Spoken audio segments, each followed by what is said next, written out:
नमस्कार दोस्तों, स्वागत है आपका स्टडी फॉर सिविल सर्विसेज में। वीडियो को पूरा देखिए। कोई भी आपका फीडबैक है, कोई सजेशन है, तुरंत वीडियो में कमेंट करके जरूर बताइए। अच्छा लगे तो वीडियो लाइक जरूर कर लीजिए और ऐसे वीडियो लगातार फ्री में पाने के लिए चैनल को तुरंत सब्सक्राइब कर लीजिए और बेल आइकन को जरूर टैप कर लीजिए ताकि आगे भी सारे वीडियो आपको मिलते रहे। यूट्यूब में फॉलो करते हैं तो प्लीज ये वाला फ्री टेलीग्राम चैनल जरूर ज्वाइन कर लीजिएगा। सारे नोटिफिकेशन, सारे अपडेट यहीं पे आते हैं, ध्यान रखिएगा। स्टडी फॉर सिविल सर्विसेज का कोई भी पेड ग्रुप अगर आपको ज्वाइन करना है तो सिर्फ 856480560660897523864455 यही नंबर है हमारे, सिर्फ जहां पे कॉल या व्हाट्सएप कर सकते हैं। इंस्टाग्राम पे हमारा पेज जरूर फॉलो कर लीजिएगा, studyforcivil.services है। ट्विटर पे इनको जरूर फॉलो कर लीजिएगा, @studyforcivils है। सारे क्वेश्चन अटेम्प्ट करिए और स्कोर अपना तुरंत कमेंट करके बताइए। रॉबर्ट ब्रूस फुट, जिन्होंने भारत में पहली बार पुरापाषाण उपकरण की खोज की थी तमिलनाडु से, पल्लवरम से, चेन्नई के पास, और ये भारत में ही नहीं एशिया की पहली पुरापाषाण उपकरण खोज थी। तो ये एक भूगर्भ वैज्ञानिक और पुरातत्वविद दोनों थे, रॉबर्ट ब्रूस फुट। और फुट की स्पेलिंग ये सही लिखी हुई है, आंसर सही हो जाएगा इसमें डी, ए और बी दोनों। कोपनहेगन म्यूजियम की सामग्री से पाषाण, कांस्य और लौह युग का त्रियुगीय विभाजन किसने किया था? Divided the stone, bronze and iron from the collection of Copenhagen Museum was coined by Thomson. Option number A. Excavated evidence के हिसाब से डोमेस्टिकेशन ऑफ एनिमल्स शुरू कब हुआ था? ठीक है, उत्खनित प्रमाणों के अनुसार पशुपालन शुरू कब हुआ था? मध्य पाषाण काल में। ऑप्शन नंबर डी, क्योंकि पूरा पाषाण काल में मनुष्य शिकार करता था, पशुपालन नहीं करता था। ऑप्शन नंबर डी यहाँ पे सही है। ये बहुत पुराना क्वेश्चन और एनसीईआरटी में भी गिवन है। मध्य पाषाण प्रसंग में पशुपालन के प्रमाण जहां मिलते हैं वह स्थान कहाँ है? वह है आपका आदमगढ़ में। Option number C. निम्नलिखित में से हड्डी के उपकरण कहां से प्राप्त हुए हैं? तो ये भी बहुत पुराना सा क्वेश्चन है, आंसर हो जाएगा इसमें सी, मदहा से। और ये उत्तर प्रदेश में पड़ता है, किस डिस्ट्रिक्ट में पड़ता है ये आप कमेंट करके बताएंगे। एक ही कब्र में 3 मानव कंकाल कहां से मिले हैं? ये दमदमा से मिले हैं। Option number B.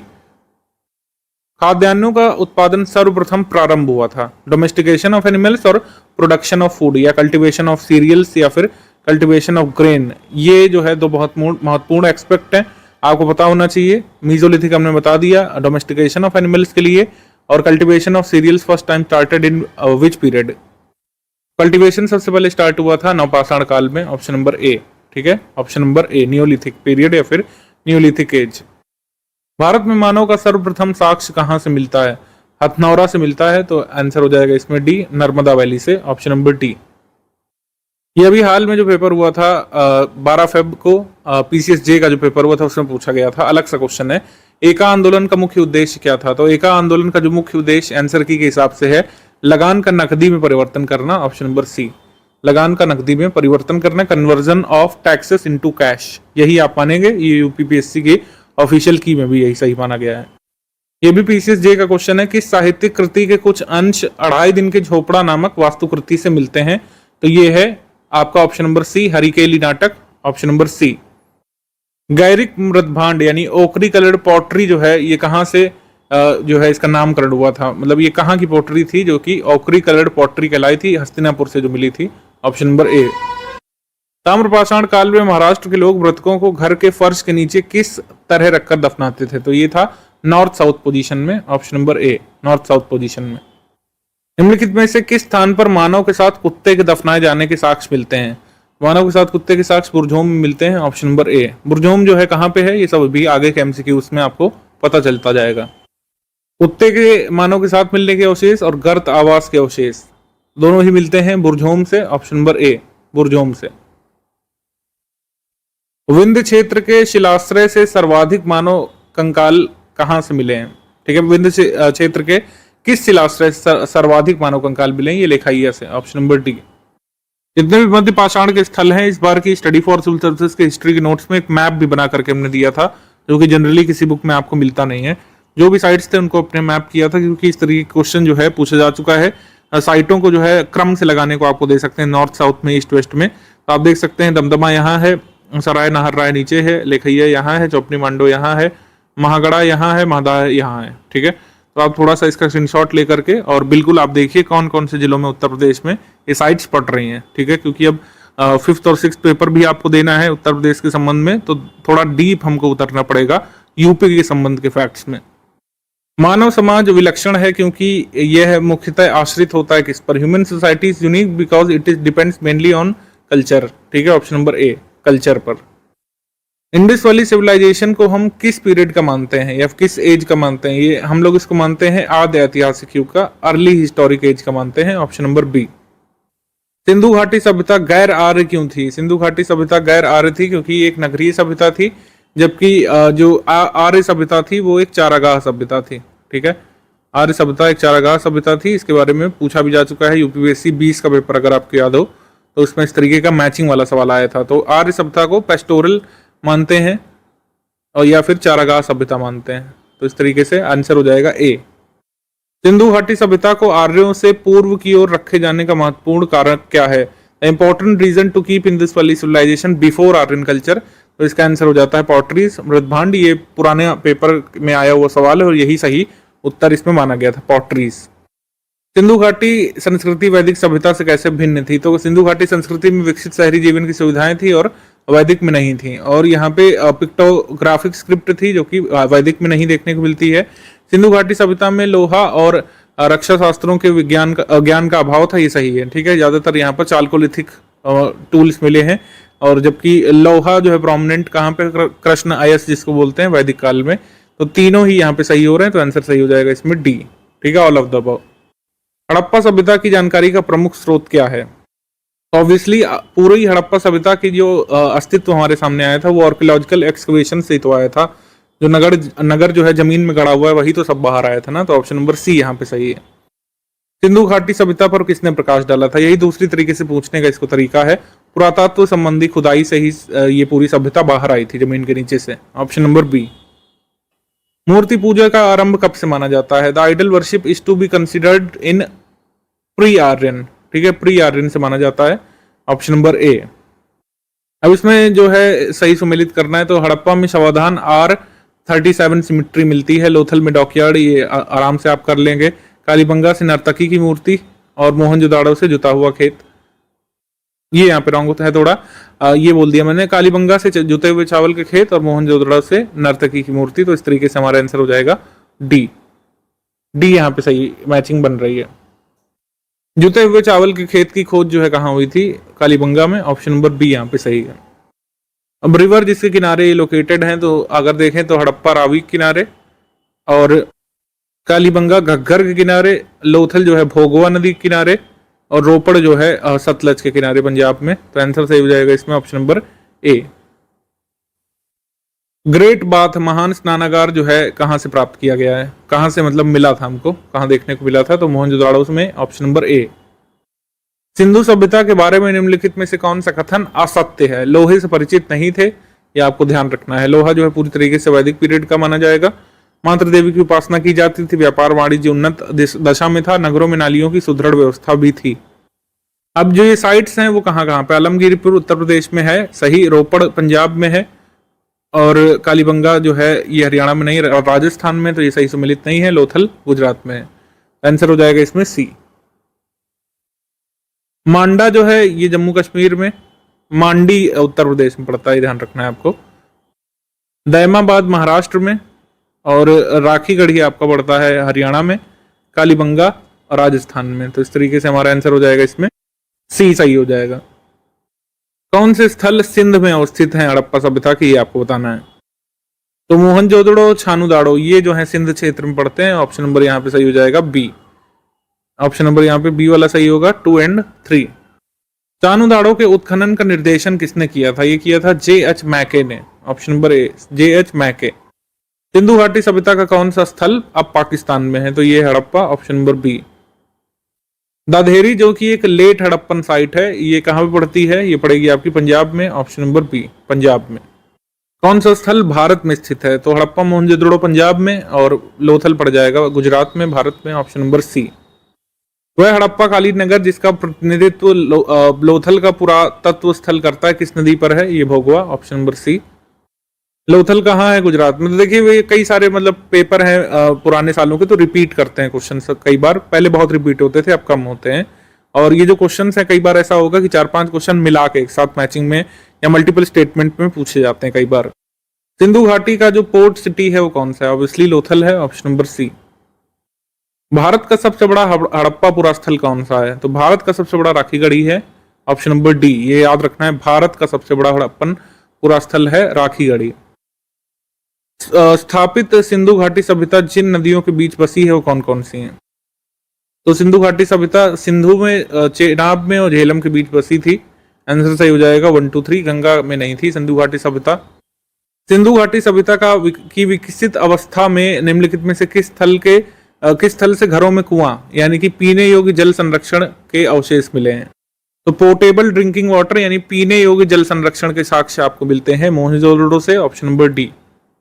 मोहनजोदड़ो और हड़प्पा जो है डेड सिटीज इनको कहा जाता है, विलुप्त नगर हैं। सही, खुदाई के दौरान प्रकट हुए हैं। तो ये जो है दोनों स्टेटमेंट तो सही हैं, लेकिन आर का सही स्पष्टीकरण ए नहीं देता है। ठीक है, मतलब आर ए का सही स्पष्टीकरण नहीं देता है।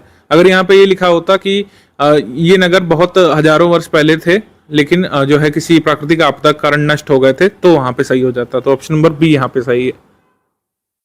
हड़प्पा संस्कृति के संदर्भ में शैलकृत स्थापत्य के प्रमाण कहाँ से मिलते हैं? रॉक कट आर्किटेक्चर कहाँ देखने को मिलता है? यह आपको देखने को मिलता है धौलावीरा से। Option number B Dholavira. Dholavira किस राज्य में है? धौलावीरा है गुजरात में। Option number A. कौन सा हड़प्पा नगर 3 भागों में विभाजित है? तो ये भी है सी धौलावीरा।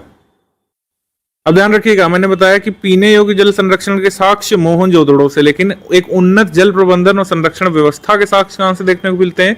तब इसका आंसर मोहनजोदड़ो ना होकर के धौलावीरा होगा। ऑप्शन नंबर बी यहाँ पे सही है। हड़प्पा स्थल सिनौली के अभिहाल में उत्खनन से क्या प्राप्त हुआ है? यहाँ पर प्राप्त हुआ है मानव शवाधान। ऑप्शन नंबर ए। तो ये सिनौली जो है कहाँ पे है? ये बागपत जिला उत्तर प्रदेश से ही अवशेष मिले थे, ध्यान रखना है आपको। वस्त्रों के लिए कपास की खेती का आरंभ सबसे पहले किया गया था इंडस वैली सिविलाइजेशन में या फिर भारत से। ऑप्शन नंबर डी यहाँ पे सही है। निम्नलिखित में से किस पशु का अंकन हड़प्पा की मुहरों में नहीं मिलता है? ठीक है, ये ध्यान रखना है। मैं यहाँ पर पशुपति शिवा की मुहर की बात नहीं कर रहा हूँ। इन जनरल हड़प्पा की जो मुहरें होती थी उनमें किस पशु का अंकन नहीं देखने को मिलता है? ये क्वेश्चन किसी ने नहीं कराया अभी तक। ये आप ध्यान रख लीजिए कि घोड़ा, गाय, ऊंट, शेर ये नहीं देखने को मिलते हैं। बाकी सांड भी देखने को मिलेगा, हाथी भी और भेड़ भी आपको देखने को मिलेगी, और डियर वगैरह तो देखने को मिलते ही हैं। तो सी यहाँ पे सही हो जाएगा। घोड़ा, गाय, ऊंट, शेर ये नहीं मिलेंगे।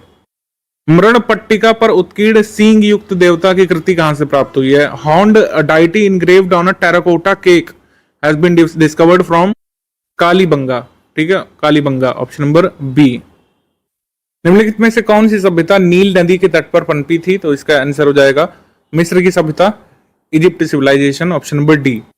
आरओ के पेपर में एक बार उत्तर से दक्षिण का सही क्रम में लगाना था, नॉर्थ साउथ सीक्वेंस में इन सिविलाइजेशंस को।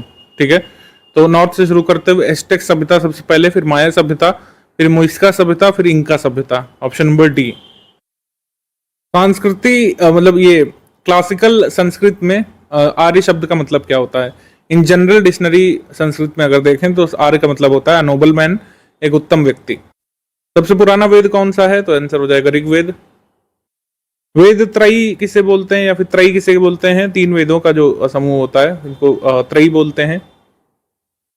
अब किस में क्या दिया हुआ है? जैसे ऋग्वेद में स्रोत और प्रार्थनाओं के बारे में दिया है, यजुर्वेद में स्रोत और कर्म कांड के बारे में दिया है, इसके बाद सामवेद में संगीत में स्रोत दिए हुए हैं, और अथर्ववेद में तंत्र मंत्र वशीकरण के बारे में दिया है। Option number D. तो इस तरीके से ऑप्शन नंबर ए सही है। तो ऋग्वेद क्या है? Basically it is a collection of hymns यानी कि स्रोतों का संकलन। ऑप्शन नंबर ए। गोपद ब्राह्मण किस वेद से एसोसिएटेड है? तो ब्राह्मण और वेद मिलाने को एक बार आ चुका है, तो गोपद ब्राह्मण संबंधित है अथर्ववेद से। किसका संकलन ऋग्वेद पर आधारित है? तो इसका आंसर हो जाएगा Samaveda. Option number B. Bharat में किस स्थल की खुदाई से लौह धातु के प्रचलन के प्राचीनतम साक्ष्य मिले हैं? तो इसका आंसर हो जाएगा अतरंजी खेड़ा। ठीक है, ऑप्शन नंबर बी। ये किस राज्य में पड़ता है? जल्दी से कमेंट करके आप बताएंगे। उपनिषद जो है पुस्तकें किस विषय पर आधारित हैं? तो ये है फिलोसफिकल बुक्स या फिर दर्शन पर आधारित पुस्तकें हैं। Option number D. उपनिषदों का मुख्य विषय क्या है? इस तरीके से भी अगर पूछ ले तो इसका भी आंसर हो जाएगा बी दर्शन। निम्नलिखित में से किस एक वैदिक साहित्य में मोक्ष की चर्चा की गई है? तो मोक्ष की चर्चा की गई है उपनिषद में। Option number D. आध्यात्म ज्ञान के विषय में नचिकेता और यम के संवाद कहां पे दिए हैं? तो ये दिया है कठोपनिषद में। Option number C Kathopanishad. Upanishad काल में एक शासक की चर्चा होती है अशुपति। ये कहाँ के शासक थे? तो ये राजा थे कैकेयी के। Option number B. वैदिक संहिता के सही क्रम में कौन सा आता है, ये बड़ा जरूरी है। वैदिक संहिताएं सबसे पहले, फिर ब्राह्मण ग्रंथ, फिर आरण्यक ग्रंथ, फिर उपनिषद। ऑप्शन नंबर ए यहाँ पर वैदिक संहिता का सही क्रम है, ये ध्यान रखना है आपको। संहिताएं सबसे पहले, फिर ब्राह्मण ग्रंथ, फिर आरण्यक, फिर उपनिषद आखिर में। अस्किनी नाम से जिस नदी को कहा गया है वेद में, वो क्या नदी है, वो चेनाब नदी है। Option number C Askini. Rigveda में किन नदियों का उल्लेख अफगानिस्तान के साथ आर्यों के संबंध का सूचक है? तो कुभा और क्रुमु नदियों का उल्लेख जो है ये बताता है कि हमारे आर्यंस के रिलेशन अफगानिस्तान से थे। ऑप्शन नंबर सी यहाँ पर सही है। वैदिक नदी कुभा का स्थान कहाँ निर्धारित होना चाहिए? तो कुभा अफगानिस्तान में बहती थी। ऑप्शन नंबर ए। अब यही नदियों के नाम हमको मिलाना है कि प्रेजेंट में वो किस नाम से जानी जाती हैं। तो कुभा नदी है वही अफगानिस्तान में बहने वाली रिवर काबुल है। परुषड़ी अब जानी जाती है रावी के नाम से। इसके बाद सदानीरा गंडक है और शतुद्री है आपकी सतलज। इस तरीके से हम इसको मिला देंगे। आंसर बी बनेगा, बी। निम्नलिखित वैदिक देवताओं में से किसे उनका पुरोहित माना जाता था? तो पुरोहित थे बृहस्पति। Option number B. ऋग्वैदिक काल में जो निष्क आभूषण है वो कहाँ पहना जाता था? तो गले में। ऑप्शन नंबर बी, गले में, नेकलेस टाइप। प्राचीन भारत में जो निष्क है उससे किस नाम से जाना जाता था? तो ये स्वर्ण आभूषण होते थे गले में पहने जाने वाले। ऑप्शन नंबर ए। बोगास कोई हमारे लिए क्यों जरूरी है? तो इसलिए जरूरी है क्योंकि यहाँ से प्राप्त अभिलेखों में वैदिक देवताओं और देवियों का नामोल्लेख मिलता है। तो इस तरीके से हमारा आंसर हो जाएगा बी। तो यहाँ से जो अभिलेख प्राप्त हुए, यहाँ से वैदिक देवी देवताओं का नामोल्लेख मिलता है, इस वजह से बोगास कोई जरूरी है हमारे लिए। निम्नलिखित अभिलेखों में से कौन सा ईरान से भारत के आर्यों के आने की सूचना देता है? तो यही बोगास कोई है। Option number C, Boghazkoi inscriptions. Option number C. Boghazkoi जो है ये किस कंट्री में पड़ता है प्रेजेंट में? आप जल्दी से कमेंट करके बताइए। 14वीं सदी ईसा पूर्व का एक अभिलेख जिसमें वैदिक देवताओं का वर्णन है वो कहां से प्राप्त हुआ है? तो इसका भी आंसर हो जाएगा बोगास कोई से। Option number B. निम्नलिखित में से किसने आर्यों के आदि देशों के बारे में लिखा था? तो ये किताब लिखी थी बाल गंगाधर तिलक ने, आर्कटिक होम ऑफ वेदास के नाम से। ऑप्शन नंबर डी यहाँ पे सही है। जिस ग्रंथ में पुरुष मेध का उल्लेख हुआ है वह कौन सा है? तो ये है शतपथ ब्राह्मण। ऑप्शन नंबर सी, शतपथ ब्राह्मण। आर्यन संस्कृति की धुरी किसे समझा जाता है? Post Vedic period which was considered as the axis of Aryan culture. तो अंग और मगध को आर्य संस्कृति का धुर या धुरी समझा जाता है उत्तर वैदिक काल में, अंग और मगध को। ऑप्शन नंबर ए। गोत्र शब्द का प्रयोग कहां पे किया गया है सबसे पहले? तो इसका प्रयोग किया गया है ऋग्वेद में। Option number B. ऋग्वैदिक काल में जनता निम्नलिखित में से किस में मुख्यतः विश्वास करती थी? मूर्ति पूजा गलत है, एकेश्वरवाद गलत है, देवी पूजा जो है गलत है, ये हड़प्पन कल्चर का जो है फीचर है। बलि कर्मकांड में ज्यादा विश्वास किया जाता था। Option number D. ऋग्वेद में उल्लेख प्रसिद्ध 10 राजाओं के युद्ध का, या 10 राजन युद्ध का जो है किसके किनारे लड़ा गया था? तो ये परुषणी नदी के किनारे लड़ा गया था। ऑप्शन नंबर ए। निम्नलिखित में से किस नदी को ऋग्वेद में मातेत्मा, देवीतमा और नदीतमा करके कहा गया है? ये कहा गया है सरस्वती को। Option number B, Saraswati. Ancient period में चीफ लाइवलीहुड जो है ये किसका मतलब क्या हुआ करता था? शिकार हुआ करता था। Option number B. अब एंशिएंट पीरियड में हम किसके बारे में बात कर रहे हैं? आर्यन के बारे में। तो ये एनसीईआरटी में लिखा है कि शिकार किया करते थे। Option number B. ऋग्वैदिक काल में जो यव शब्द का प्रयोग किया है कृषि उत्पाद हेतु वो किसके लिए है? वो है जौ के लिए। ऑप्शन नंबर ए, जौ के लिए। किस वेद में सभा समिति प्रजापति की 2 पुत्रियों के बारे में बात की गई है? अथर्ववेद में। Option number D, Atharvaveda. Ayurveda अर्थात जीवन के विज्ञानम का उल्लेख सर्वप्रथम किसमें मिलता है? तो वैसे तो अथर्ववेद में मिलता है, लेकिन कई बार अथर्ववेद ऑप्शन में ना दिया हो, तो अगर पाणिनि की अष्टाध्यायी के बारे में दिया हो तो उसे आप सही मानिएगा। ठीक है, अगर ऐसे कहते हैं कि पाणिनि की अष्टाध्यायी में मिलता है तो वो सही हो जाएगा, अगर ऋग्वेद ना दिया हो। ऋग्वैदिक रिलीजन कैसा था? ये एक ईश्वरवादी नहीं था, ये था बहुदेववादी। ऑप्शन नंबर ए। सर्वाधिक ऋग्वैदिक सूक्त किसको समर्पित हैं? ये समर्पित हैं इंद्र को। ठीक है, ऑप्शन नंबर बी, इंद्र को। सर्वाधिक सूक्त तो समर्पित हैं इंद्र को, लेकिन सर्वाधिक मंत्र जो है संबंधित किससे हैं? ये संबंधित है अग्नि से। ऑप्शन नंबर ए, अग्नि से। युद्ध का देवता किसे कहा जाता था ऋग्वेद में? ये इंद्र को कहा जाता था। Option number B, Indra. Indra के विषय में जो है क्या सही है? झंझावात के देवता यानी कि गॉड ऑफ थंडर सही, और वर्षा के देवता थे, ये सही। नैतिक आचार संहिता के संरक्षक ये नहीं थे। ऑप्शन नंबर डी यहाँ पे सही है। 1 और 4। 800 से 600 ईसा पूर्व का कार्य मतलब काल किससे जुड़ा हुआ है? ये है ब्राह्मण युग, ऑप्शन नंबर ए ब्राह्मण युग। आंध्र सतवाहन शासकों के इतिहास की जानकारी का अधिक विश्वसनीय स्रोत कौन सा माना जाता है, कौन सा पुराण माना जाता है? आपने कई बार बुक्स में पढ़ा होगा कि पुराणों में आंध्र या फिर सतवाहन शासकों की जानकारी मिलती है, लेकिन वह पुराण कौन सा है ये हम यहाँ पे पूछ रहे हैं। तो ये है मत्स्य पुराण। मत्स्य पुराण में आंध्र या फिर सतवाहन शासकों के इतिहास की जानकारी हमको मिलती है, ऑप्शन नंबर सी। गायत्री मंत्र के नाम से प्रसिद्ध मंत्र सर्वप्रथम किस ग्रंथ में मिलता है? गायत्री मंत्र ओ भूर्भुवस्व तत्सवितुर्वरेण्यम भर्गो देवस्य धीमहि, ये कहाँ पे मिलता है सबसे पहले? ये मिलता है आपका ऋग्वेद में, ऑप्शन नंबर सी। सर्ग, प्रतिसर्ग, वंश, मनवंतर और वंशानुचरित ये संकेतक किसके हैं? ये हैं पुराणों के, ऑप्शन नंबर बी।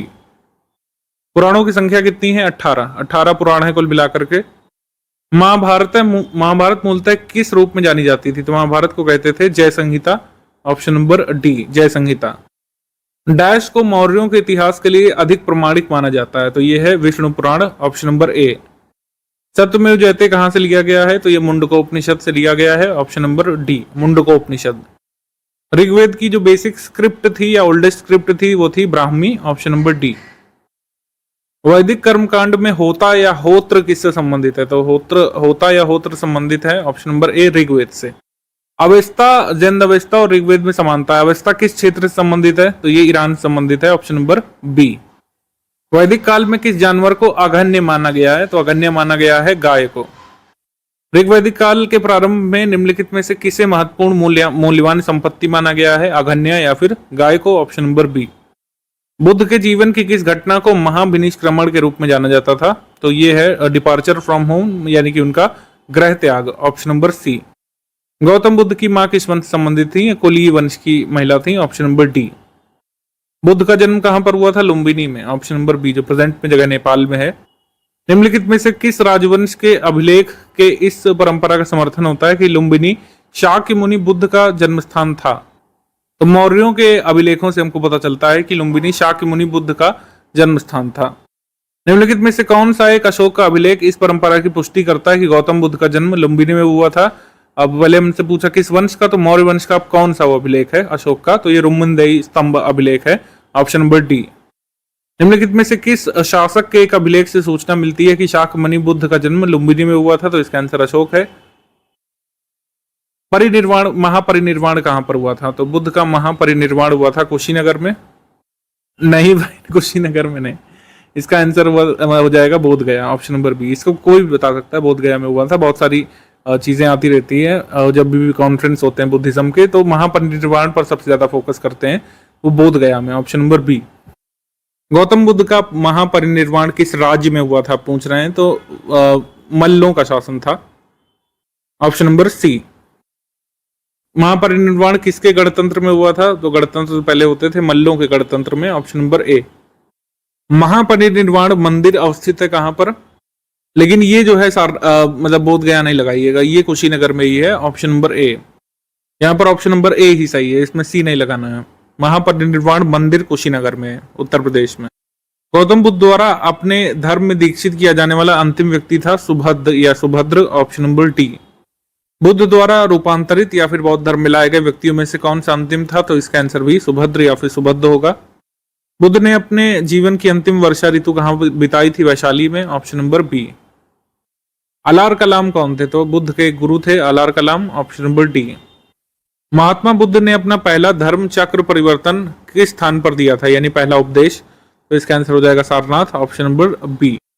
सारनाथ में प्रथम प्रवचन या ये जो धर्म चक्र परिवर्तन की बात करते हैं महात्मा बुद्ध ने, सारनाथ में, ऑप्शन नंबर सी। तो एक बार फिर से 3 तरीके से प्रश्न पूछ लिए गए थे कई बार। तो धर्म चक्र परिवर्तन, प्रवर्तन नॉट परिवर्तन, धर्म चक्र प्रवर्तन सारनाथ में, ऑप्शन नंबर सी। हालांकि बुद्ध ने अपने सर्वाधिक उपदेश दिए थे श्रावस्ती में, option number B Shravasti.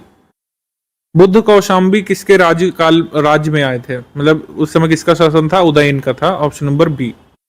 Buddha की मृत्यु के पश्चात बौद्ध प्रथम संगति की अध्यक्षता की गई थी किसके द्वारा? महाकश्यप के द्वारा, ऑप्शन नंबर ए। सप्तपर्णी गुफा कहां पर स्थित है? ये गुफा है राजगृह में, ऑप्शन नंबर सी।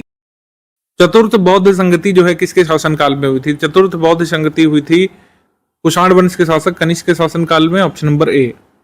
अब जो 4 स्थानों पर जो 4 बौद्ध संगति हुई थी उनको क्रम से लगा देना है, पहली कहां पर, दूसरी कहां पर, तीसरी चौथी। राजगृह में सबसे पहली हुई थी, वैशाली में दूसरी हुई थी, फिर पाटलिपुत्र में तीसरी हुई थी और फिर कुंडल वन में हुई थी चौथी। तो इस तरीके से हमारा आंसर हो जाएगा डी वाला, डी। अब इसमें अलग अलग कई बार आपसे पूछ लेते, द्वितीय कहां पे हुई थी, तो वैशाली में, ऑप्शन नंबर बी। प्रथम के आयोजन के समय जो है शासक कौन था, तो अजातशत्रु था, ऑप्शन नंबर बी। और प्रथम कहां पे हुई थी, प्रथम का आयोजन हुआ था बौद्ध सभा या बौद्ध संगति का राजगीर में, ऑप्शन नंबर सी। अब कुछ चिन्ह हैं जो बुद्ध के जीवन की प्रमुख घटनाओं को दिखाते हैं, दर्शाते हैं, वो कौन सा है? जन्म कमल से दिखाया जाता है, इसके बाद प्रथम प्रवचन धर्म चक्र प्रवर्तन से दिखाया जाता है, इसके बाद महाबोधि दिखाया जाता है बोधि ट्री से, बोधि वृक्ष, और त्याग दिखाया जाता है उनका घोड़े से। तो इस तरीके से आंसर हो जाएगा डी। करमापा लामा तिब्बत के बुद्ध संप्रदाय के किस वर्ग से संबंधित थे? ये कंग्यूपा से, ऑप्शन नंबर बी, कंग्यूपा से। अब कौन सा कथन सही है महात्मा बुद्ध के बारे में? जन्म कपिल वस्तु में, सही। और बोध गया में ज्ञान प्राप्त होना, वैदिक धर्म को अस्वीकार किया, उन्होंने आर्य सत्य का प्रचार किया। तो सारे आंसर सही हो जाएंगे, आंसर सही हो जाएगा डी। निरंजना नदी बौद्ध पवित्र स्थल ये कहां पर स्थित है जहां पर बुद्ध ने ज्ञान प्राप्त किया? बोध गया में, ऑप्शन नंबर ए। बुद्ध के उपदेश किससे संबंधित है? आचरण की शुद्धता और पवित्रता से, ऑप्शन नंबर डी। आचरण की शुद्धता कीवर्ड है, आचरण ही कीवर्ड है, तो ये ध्यान रखिएगा। निम्नलिखित में से कौन बुद्ध के जीवन काल में ही संघ प्रमुख बनना चाहता था? तो ये था Devadatta, option number A, Devadatta. Buddha के बारे में बताना है, गौतम बुद्ध के बारे में क्या सत्य है? कर्म में विश्वास करते थे, सही, कर्म की थ्योरी को मानते थे। आत्मा का शरीर में परिवर्तन होना मानते थे, ठीक है। इसके बाद निर्वाण प्राप्ति में विश्वास रखते थे, ऑब्वियस सी बात है। तो ईश्वर की सत्ता में विश्वास रखते थे, believes in the supremacy of God. ईश्वर की परम सत्ता यहाँ पे होना चाहिए, तो ईश्वर की परम सत्ता में विश्वास बुद्ध नहीं करते थे। आंसर सही हो जाएगा इसमें ए। 1 2 3 सही है, 4 नहीं है। सुप्रीमेसी ऑफ गॉड में ना बुद्ध विश्वास करते थे ना बौद्ध धर्म का कोई सिद्धांत। बौद्ध संघ में भिक्षुणी या भिक्षुणी के रूप में स्त्रियों के प्रवेश की अनुमति बुद्ध द्वारा कहां पे दी गई थी? वैशाली में, ऑप्शन नंबर बी, वैशाली में। बौद्ध धर्म में त्रिपिटक क्या है? त्रिपिटक है बुद्ध के उपदेशों का संग्रह, ऑप्शन नंबर डी, त्रिपिटक। और निम्नलिखित में से किस बौद्ध ग्रंथ में संघ जीवन के नियम हमको पता चलते हैं कि संघ के नियम क्या थे? ये था Vinaya Pitaka, option number B, Vinaya Pitaka. अशोकराम मठ निम्नलिखित में से किस स्थान पर है? अशोकराम है पाटलिपुत्र में, ऑप्शन नंबर बी। वह स्तूप साइट कौन सी है जो बुद्ध की किसी भी लाइफ के इंसिडेंट से कंसर्न नहीं है? तो ये है सांची। सांची मध्य प्रदेश में है, वहां बुद्ध कभी गए नहीं, तो यहाँ पर आंसर सही हो जाएगा बी। संसार अस्थिर और क्षणिक है, ये किससे संबंधित है? ये बौद्ध फिलॉसफी है कि world is unstable and transient, option number ए। निम्नलिखित में से किसे लाइट ऑफ एशिया कहा जाता है? तो ये है Gautam Buddha, option number A. Sir Edwin Arnold की पुस्तक द लाइट ऑफ एशिया किस पर आधारित है? ये ललित विस्तार पर आधारित है, ये जरूरी है, ध्यान रखिएगा। एडविन ऑर्नाल्ड की पुस्तक लाइट ऑफ द एशिया आधारित है ललित विस्तार पर। बौद्ध धर्म के महायान और हीनयान संप्रदायों में सर्वाधिक मौलिक अंतर निम्नलिखित में से कौन सा है? तो देवी देवताओं की पूजा के संबंध में इनमें मौलिक अंतर है। तो मतांतर है महायान और हीनयान संप्रदायों में मौलिक अंतर देवी देवताओं की पूजा के संबंध में। देश में मूर्ति पूजा की नींव जो है किसने रखी थी? तो बौद्ध धर्म को ही श्रेय जाता है मूर्ति पूजा की नींव रखने का, option number B. Mahatma Buddha की खड़ी प्रतिमा निम्नलिखित में से किस काल में बनवाई गई थी? तो ये बनवाई गई थी कुषाण पीरियड में, कुषाण शासन काल में, ऑप्शन नंबर बी। बुद्ध की भूमि स्पर्श मुद्रा की सारनाथ बुद्ध मूर्ति किससे संबंधित है? ये संबंधित है गुप्त काल से, ऑप्शन नंबर डी। इसको अलग तरीके से पूछा, सारनाथ की भूमि स्पर्श मुद्रा वाली बुद्ध प्रतिमा कलांकित है या फिर जो है इट बिलोंग्स टू, तब भी इसका आंसर हो जाएगा गुप्त काल से, ऑप्शन नंबर बी। कुशीनगर मल्ल गणराज्य की राजधानी थी, सही। और महात्मा बुद्ध का परिनिर्वाण कुशीनगर में हुआ था।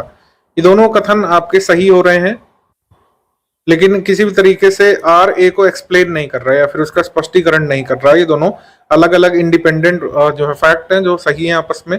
हमारा आंसर हो जाएगा इसमें बी। दो ए और आर दोनों सही है, लेकिन आर ए की सही व्याख्या नहीं करता है। हीनयान अवस्था का विशालतम एवं सर्वाधिक विकसित शैलकृत चैत्यग्रह कहाँ पे स्थित है? तो हीनयान का विशालतम और सर्वाधिक विकसित शैलकृत चैत्यग्रह है कार्ले में, ऑप्शन नंबर सी। शून्यता का सिद्धांत प्रतिपादित करने वाले प्रथम बौद्ध दार्शनिक कौन है? द डॉक्ट्रिन ऑफ वॉइड, यानी संसार शून्य है, शून्यता का सिद्धांत सर्वप्रथम प्रतिपादित करने वाले बौद्ध दार्शनिक है Nagarjuna, option number A. Vallabhi नामक विश्वविद्यालय जो है ये कहाँ पे था? ये हुआ करता था गुजरात में, ऑप्शन नंबर डी। नालंदा विश्वविद्यालय का स्थापना युग क्या है? Nalanda university was established in which period, या किस डायनेस्टी के शासनकाल में नालंदा बना था? गुप्त वंश के शासनकाल में, ऑप्शन नंबर सी। 4 आर्य सत्य हैं, 4 नोबल ट्रुथ्स, उसके बारे में क्या सही है? कि दुख है संसार में, दुख का निरोध भी है, मतलब दुख जो है मिटाया भी जा सकता है, ठीक है। दुख निरोध का मार्ग है, ये भी सही है, और दुख का कारण है। तो ये 4 नोबल ट्रुथ जो है ये सही ऑर्डर में कैसे होंगे? सही ऑर्डर ये है कि दुख है, दुख का कारण है, ठीक है, दुख का निरोध है और दुख निरोध का मार्ग है, ठीक है, ये सही है। ए डी बी सी इस तरीके से सही क्रम बनेगा 4 आर्य सत्यों का। बुद्ध और जैन धर्म दोनों ही विश्वास करते हैं कि कर्म और पुनर्जन्म का सिद्धांत सही है, ठीक है, ये सही है। बौद्ध और जैन दोनों ही धर्म विश्वास करते हैं कि कर्म और पुनर्जन्म का सिद्धांत सही है। अब बौद्ध धर्म के अनुसार बताना है ये स्टेटमेंट और असर्शन या स्टेटमेंट और रीजन। तो असर्शन कहता है या फिर स्टेटमेंट कहती है कि पुनर्जन्म नहीं होता है बौद्ध धर्म के अनुसार, जबकि ये गलत है। पुनर्जन्म में विश्वास करता है बौद्ध मत। आत्मा की सत्ता नहीं है, soul is mortal and not eternal. तो बौद्ध धर्म हाँ सही बात विश्वास करता है कि आत्मा की सत्ता नहीं है, सोल जो है मॉर्टल है और इटर्नल नहीं है, ठीक है। तो इस तरीके से ए वाला जो है रॉन्ग है, लेकिन आर सही है। तो ऑप्शन हमारा चला जाएगा डी। बौद्ध धर्म के विषय में कौन सा कथन सही है? बौद्ध धर्म ने वर्ण और जाति को अस्वीकार नहीं किया। आंसर के हिसाब से सही है, ठीक है। जाति को अस्वीकार नहीं किया, इसका मतलब ये है कि वो मानते थे कि वर्ण और जाति होती हैं, ठीक है, उनपे जो है विश्वास नहीं किया जाना चाहिए, बौद्ध धर्म ने प्रचार किया। लेकिन वो ये मानते थे कि हाँ कास्ट भी होती है, क्लास भी। तो इस तरीके से फर्स्ट वाला सही है आंसर के हिसाब से, ठीक है। बौद्ध धर्म ने ब्राह्मण वर्ग की सर्वोच्च सामाजिक कोटि को चुनौती दी, ये बिल्कुल सही है। पुरोहित वर्ग और ब्राह्मण वर्ग को चुनौती देते थे कि जो है उन्हीं की पूरी सत्ता नहीं होनी चाहिए धार्मिक व्याख्या में। बौद्ध धर्म ने कुछ एक जाति को निम्न भी माना है, ये भी बात सही है, बिल्कुल आंसर सही हो जाएगा इसमें सी। 1, 2 और 3 ये करेक्ट है। एग्जाम के हिसाब से जो आप आम जिंदगी में सुनते हैं उससे भिन्न होती है कई बार आंसर की, तो आंसर की के हिसाब से ही हमको चलना होता है, ठीक है। बौद्ध धर्म ने कुछ एक जाति को निम्न माना था, ये सही है, ऑप्शन सही हो जाएगा सी। बौद्ध धर्म ने माना था कि कुछ एक जाति निम्न होती है, लेकिन व्यक्ति अपने कर्म का पालन करके और जो है मतलब कि कुल मिलाकर अपने जाति श्रेष्ठता से ऊंचा उठ सकता है अगर बौद्ध धर्म में बताए गए सिद्धांतों का पालन करे तो। Reason included in the expansion of Buddhism, बौद्ध धर्म का विस्तार क्यों हुआ था? धर्म की सादगी, हर कोई समझ सकता था इसके सिद्धांतों को सही और अपना भी सकता था काफी हद तक। निम्न वर्गों के प्रति इसका विशेष आकर्षण था, क्योंकि कई बार जो है पुरोहित वर्ग स्वीकार नहीं कर रहा था निम्न वर्गों को, तो जाहिर सी बात है उन्हें कहीं और आश्रय मिला बौद्ध मत में। धर्म प्रचारक भावना, ये सही है, धर्म प्रचार काफी किया गया इसका, और प्रचार हेतु स्थानीय भाषा का प्रयोग किया गया, संस्कृत का नहीं। दार्शनिकों द्वारा वैदिक भावना की सुदृढ़ता, ये नहीं होगा, आंसर सही हो जाएगा इसमें 1, 2, 3, 4 सी यहाँ पे सही है, आंसर इसमें सही हो जाएगा सी 1, 2, 3, 4। जैन धर्म के संस्थापक या ओरिजिनेटर किसे माना जाता है? ये माना जाता है ऋषभ देव को, ऑप्शन नंबर डी। जैन तीर्थंकर पारसनाथ स्थानों में से मुख्यतः किससे संबंधित हैं?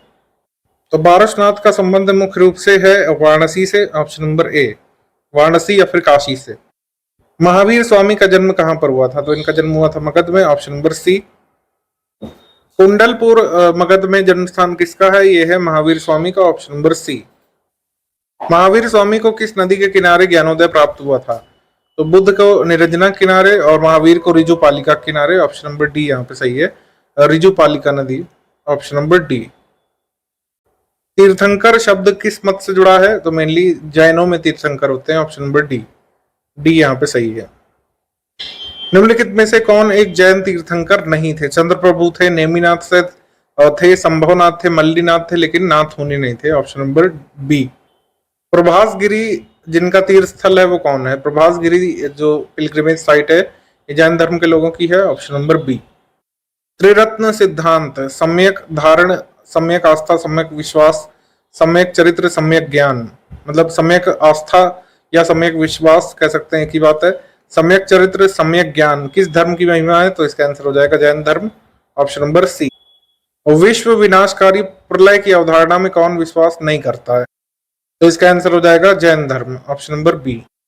जैन धर्म का आधार बिंदु क्या है? तो ये अहिंसा है, ऑप्शन नंबर सी।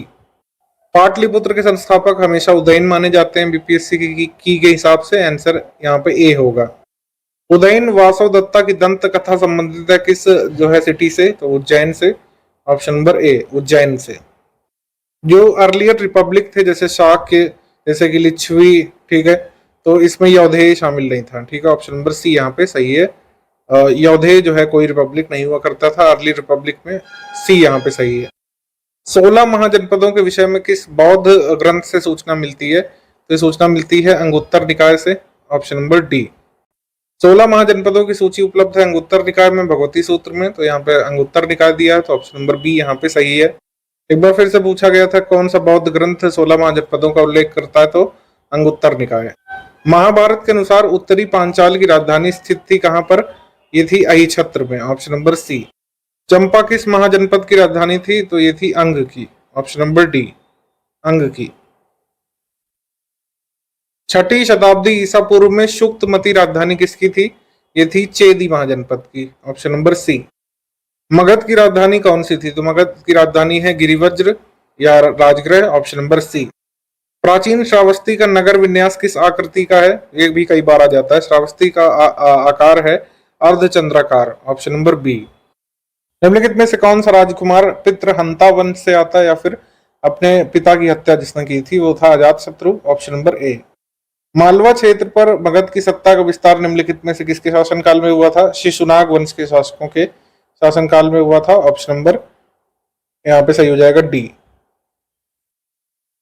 नंद वंश का जो मतलब राजा नंद जो है जो शिशुनाग वंश से संबंधित है उसके बारे में अभिलेखीय प्रमाण कौन सा है? ये है खारवेल का हाथी गुम्फा अभिलेख, ऑप्शन नंबर ए। ध्यान रखिएगा शिशुनाग शासक क्षत्रिय नहीं थे। गौतम बुद्ध के समय प्रसिद्ध वैद्य जीवक किसके दरबार से संबंधित था?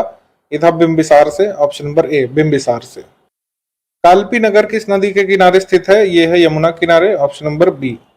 इनको राजधानी से मिलाना है, इन महाजनपदों को उनकी राजधानी से, तो कुरु यहाँ पे इंद्रप्रस्थ हो जाएगा। पांचाल, अहिछत्र, कौशल, साकेत और वत्स मिल जाएगा कौशाम्बी से, तो हमारा आंसर हो जाएगा इसमें बी। बी यहाँ पर सही हो जाएगा। ऐसा कई बार हो सकता है कि साकेत की जगह श्रावस्ती दिया हो तो श्रावस्ती भी सही होता है। महाजनपद और उनकी राजधानी में कौन सा सही सुमेलित नहीं है? तो अंग का चंपा सही है, वत्स कौशाम्बी, मत्स्य विराटनगर सही है, लेकिन कौशल का यहाँ पर अहिछत्र नहीं होगा। यहाँ पर अहिछत्र किसका है? पांचाल का, तो इस वजह से ये गलत सुमेलित है। लगभग 2 वर्ष के अभियान के बाद सिकंदर महान ने 325 ईसा पूर्व में भारत छोड़ दिया, ये सही है। वह चंद्रगुप्त मौर्य से पराजित हुआ था, ये गलत है, ठीक है। कभी भी ऐसा कोई युद्ध नहीं हुआ।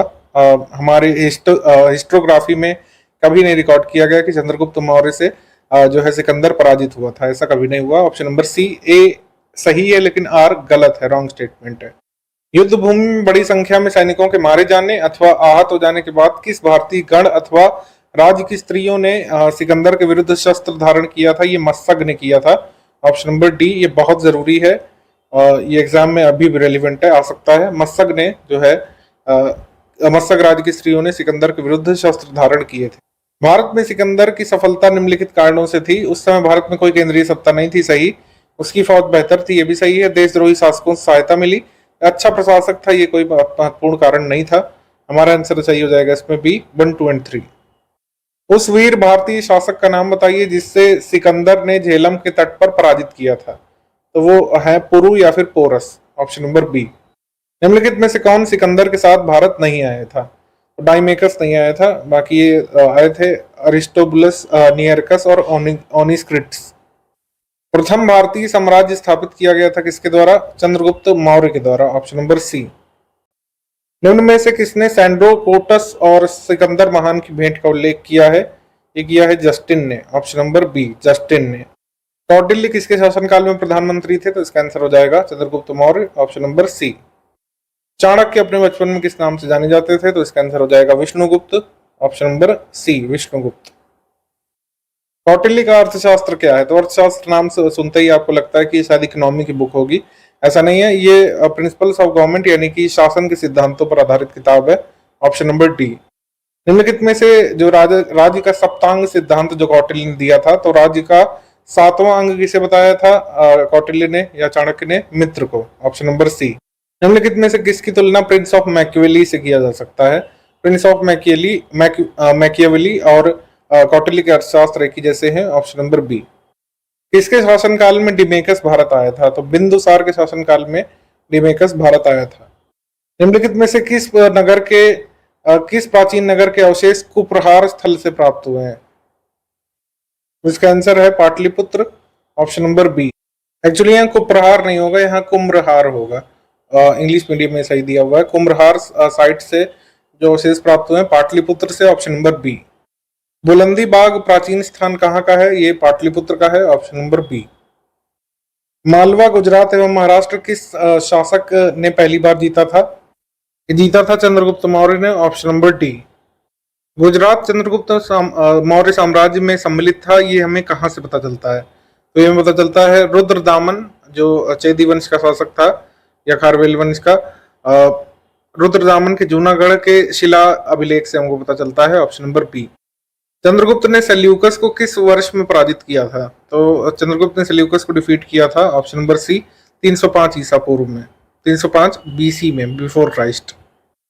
निम्नलिखित में से किसने सहिष्णुता या फिर कह सकते हैं धार्मिक सहिष्णुता, उदारता, करुणा के त्रिविध सिद्धांत पर राजधर्म की स्थापना की? तो इसका आंसर हो जाएगा अशोक, ऑप्शन नंबर ए।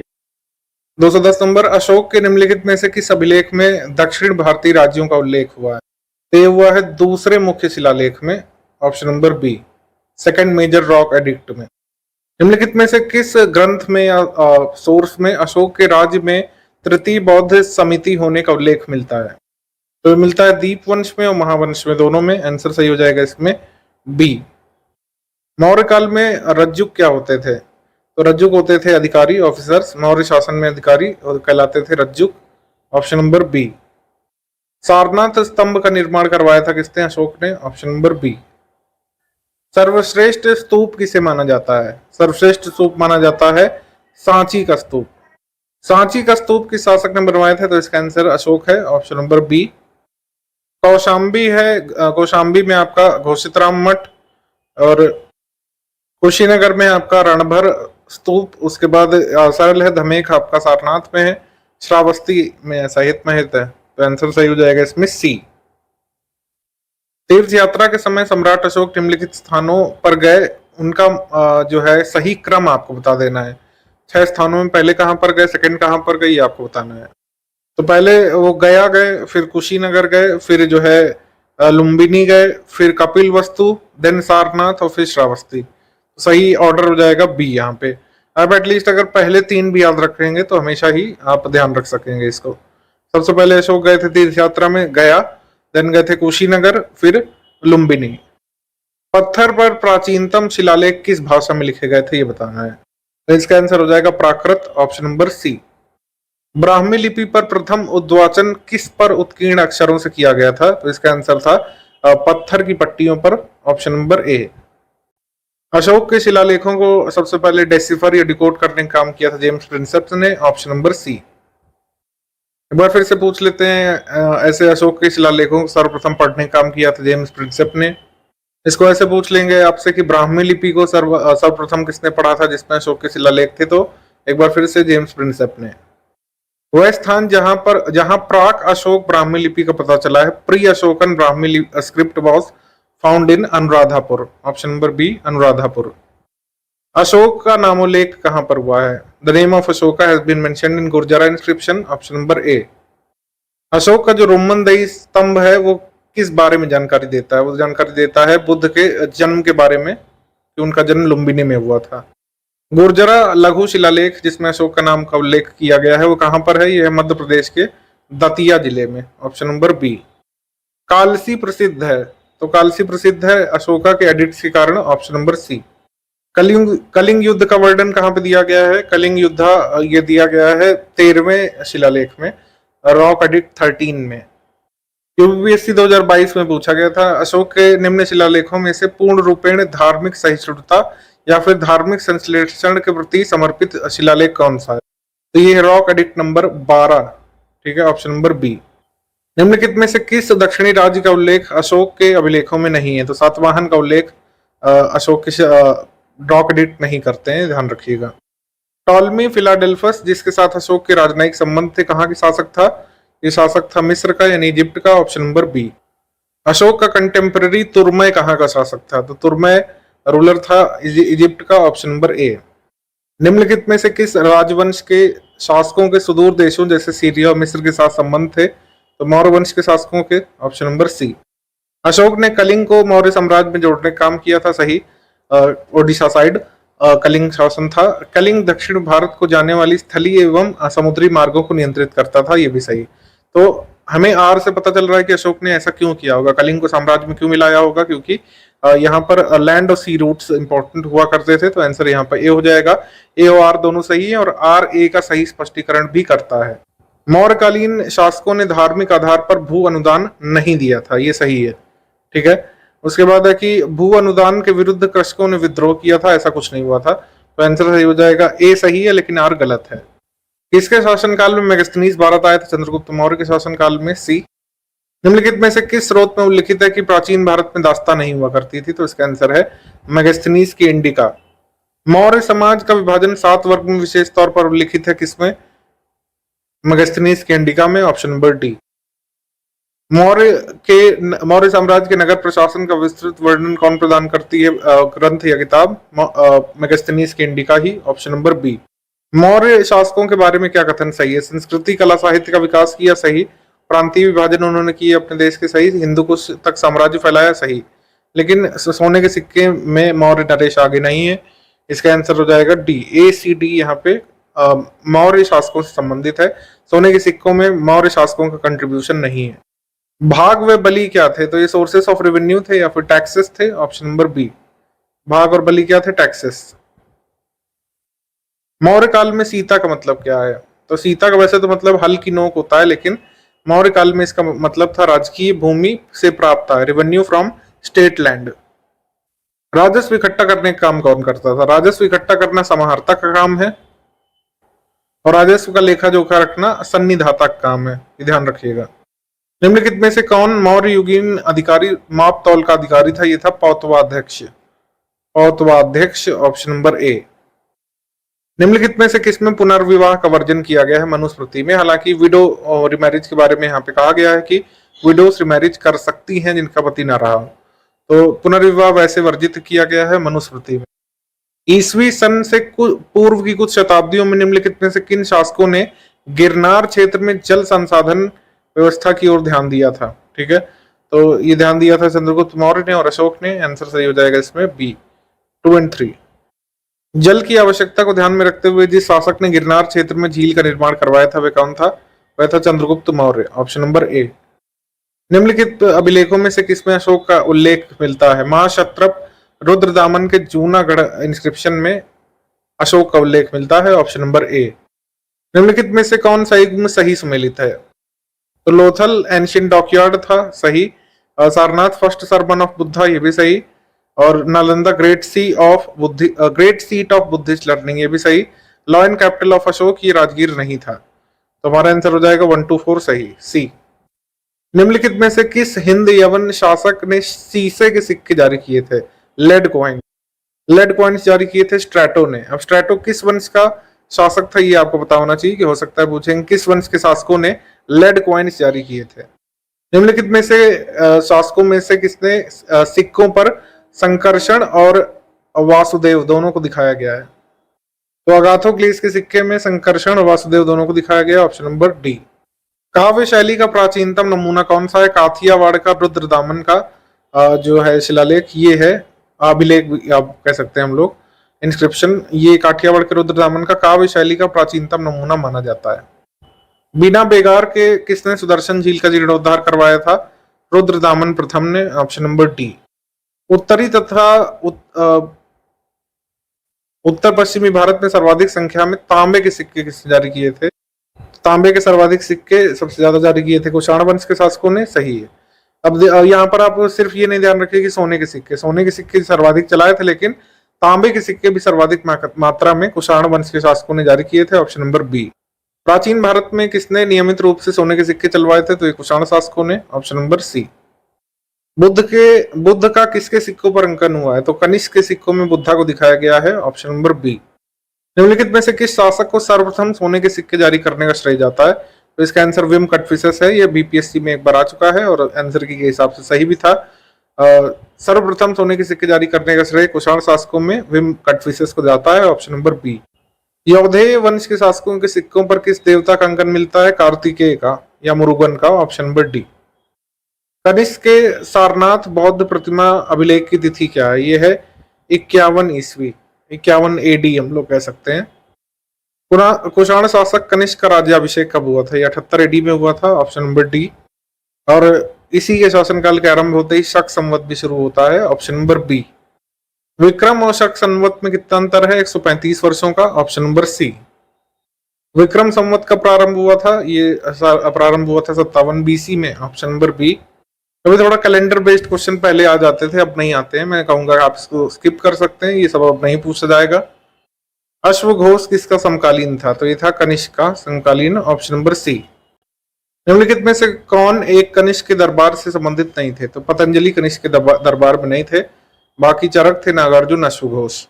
कनिष्क के दरबार में कौन नहीं थे? पारस थे, वासुमित्र थे, अश्वघोष, लेकिन विशाख दत्त नहीं थे। निम्नलिखित नगरों में से किसका उल्लेख कनिष्क के रवतक अभिलेख में नहीं है? तो रवतक अभिलेख में जो है श्रावस्ती का उल्लेख नहीं है, बाकी कौशाम्बी का है, पाटलिपुत्र का है और चंपा का।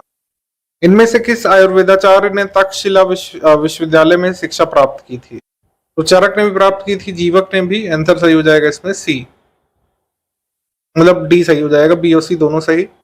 शुंग वंश के बाद भारत में शासन किसने किया था? कण्व शासकों ने, ऑप्शन नंबर सी। मौर्यों के बाद दक्षिण भारत में सबसे प्रभावशाली राज्य किसका था? सातवाहन वंश के शासकों का था या फिर आंध्र वंश के शासकों का, ऑप्शन नंबर ए। सिमुक निम्न देशों से किसका संस्थापक था? तो सिमुक था सातवाहन वंश का संस्थापक, ऑप्शन नंबर डी। अब यहाँ पर सिक्कों के बारे में है। कुषाणों ने ताम्र और स्वर्ण सिक्के चलाए, गुप्तों ने चलाए स्वर्ण और रजत सिक्के ज्यादातर, कलचुरी या करतुरी शासकों ने चलाए स्वर्ण के सिक्के, चांदी के सिक्के, ताम्र के सिक्के। सातवाहन शासकों में स्वर्ण के सिक्के दिया है, जो कि गलत है। आंसर सही हो जाएगा इसमें सी।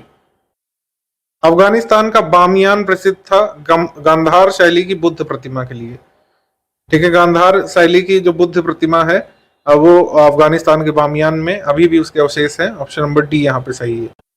गांधार कला शैली का एक जो संश्लेषण है वो क्या है? भारत और यूनानी कला का संश्लेषण है गांधार कला शैली। सबसे पुराना राजवंश इनमें से कौन सा है? तो सबसे पुराना सातवाहन है, ऑप्शन नंबर डी। सातवाहनों की राजधानी कहां पर थी? सातवाहन वंश की राजधानी थी अमरावती में, ऑप्शन नंबर ए। निम्नलिखित में से कौन सा स्थान सातवाहनों की राजधानी थी? तो इसका आंसर जो है प्रतिष्ठान है। हालांकि बाद में राजधानी जो है अमरावती बन गई थी, तो इसका आंसर प्रतिष्ठान भी हो सकता है। जो ऑप्शन में दिया हो वही इसका आंसर होगा, प्रतिष्ठान या फिर अमरावती।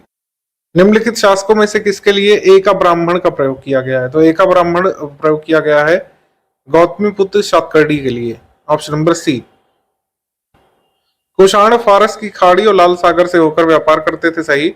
उनकी सुसंगठित नौसेना उच्च कोटि की थी, ये गलत है। हमारा आंसर हो जाएगा सी। ए सही है लेकिन आर गलत है। हाथी गुम्फा का अभिलेख किस शासक के विषय में जानकारी का स्रोत है? तो एक खारवेल वंश के शासकों की जानकारी का स्रोत है हाथी गुम्फा का अभिलेख। जैन धर्म का संरक्षक कौन था? तो ये था Kharavela, option number D. Kalinga नरेश खारवेल किस वंश से संबंधित था? तो ये चेदी वंश से, ऑप्शन नंबर ए, चेदी वंश से। अब जो कि प्रथम शासक इसका खारवेल था, तो कई बार चेदी वंश को खारवेल वंश ही कई बार बुक्स में लिखा जाता है, तो कंफ्यूज नहीं करिएगा। निम्नलिखित शासकों में से किसी एक ने 4 अश्वमेघों का संपादन किया था? तो 4 अश्वमेघ यज्ञ परफॉर्म किए थे प्रवर सेन प्रथम ने, ऑप्शन नंबर बी। भारत का नेपोलियन ऑफ इंडिया किसे कहा जाता है? समुद्रगुप्त को, ऑप्शन नंबर डी। निम्नलिखित में से किस गुप्त शासक का एक अन्य नाम नामदेव गुप्त था? मतलब एक का नाम देवगुप्त था, ठीक है, देवगुप्त।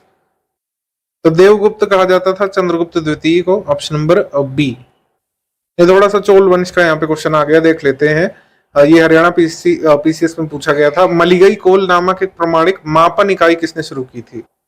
तो ये शुरू की थी राजेंद्र प्रथम चोल ने, ऑप्शन नंबर सी। मलिगई कोल एक प्रमाणिक मापन इकाई है। यही पूछ सकते हैं कि चोला पीरियड में जो मलिगई कोल थी वो क्या था? तो ये एक मापन इकाई यानी कि स्टैंडर्ड मेजरिंग यूनिट थी, ऑप्शन नंबर सी।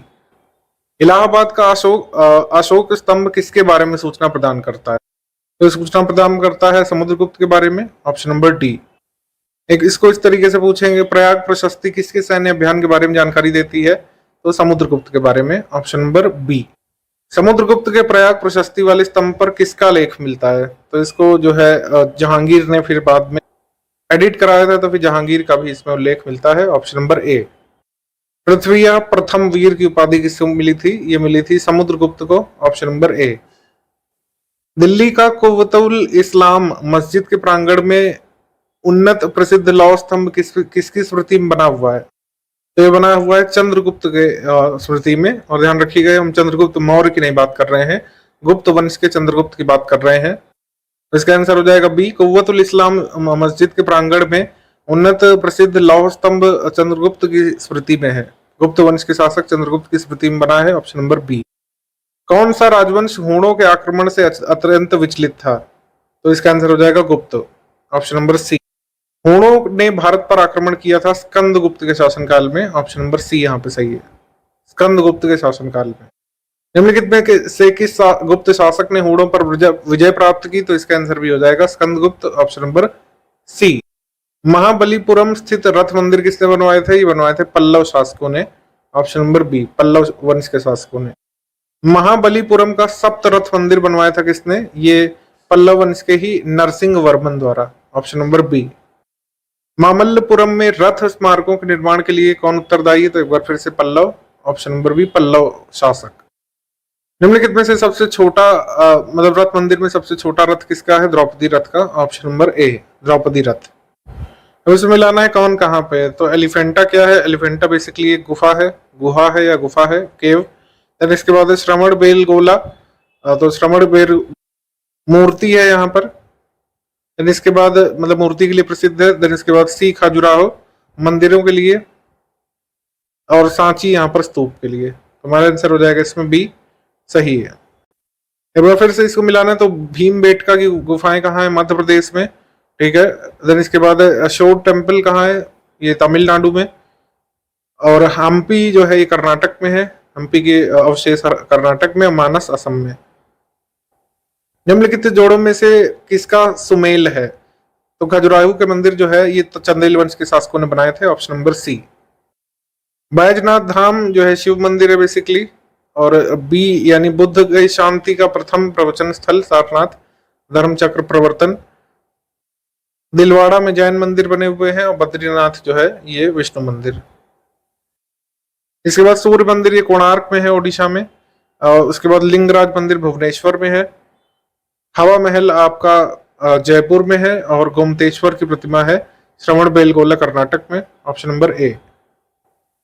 प्राचीन नगर तक्षशिला किसके बीच था? तो तक्षशिला इंदुस और झेलम के बीच था, सिंधु झेलम के बीच। आंसर हो जाएगा इसमें ए।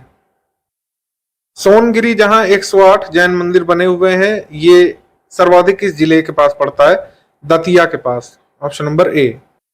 सोनगिरी का ऐतिहासिक दिगंबर जैन स्थल कहां पर है? मध्य प्रदेश के दतिया में, ऑप्शन नंबर सी। दिलवाड़ा का जो जैन मंदिर है चंदेल वंश के शासकों ने बनवाया था, कहां पर? माउंट आबू में, ऑप्शन नंबर बी यहाँ पे सही है, माउंट आबू। ये माउंट आबू है कहां पर? तो इसका आंसर हो जाएगा राजस्थान में, ऑप्शन नंबर सी।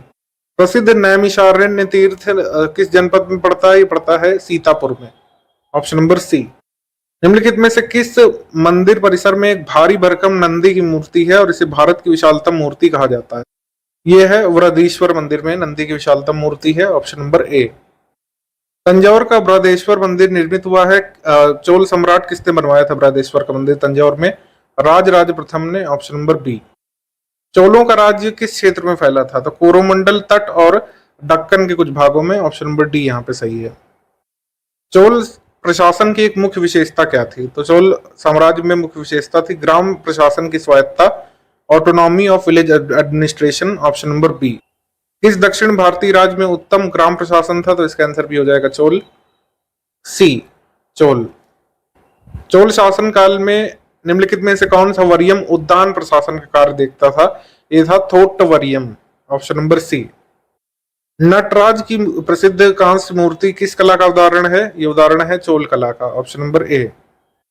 शिव की दक्षिणामूर्ति प्रतिमा उन्हें किस रूप में प्रदर्शित करती है? तो दक्षिण मूर्ति प्रदर्शित करती है शिव को एक शिक्षक के रूप में, ऑप्शन नंबर ए।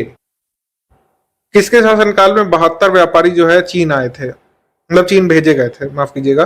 किस चोल शासक के शासनकाल में 72 व्यापारी चीन भेजे गए थे? कुलोत्तुंग प्रथम के शासनकाल में, ऑप्शन नंबर ए। निम्न में से दक्षिण भारत का कौन सा राजवंश अपनी नौसैनिक शक्ति के लिए प्रसिद्ध था? तो नो डाउट चोल वंश, ऑप्शन नंबर ए। सिलोन पर मालदीव तक कब्जा कर ले गए थे लोग अपनी नौसेना के कारण, ऑप्शन नंबर ए।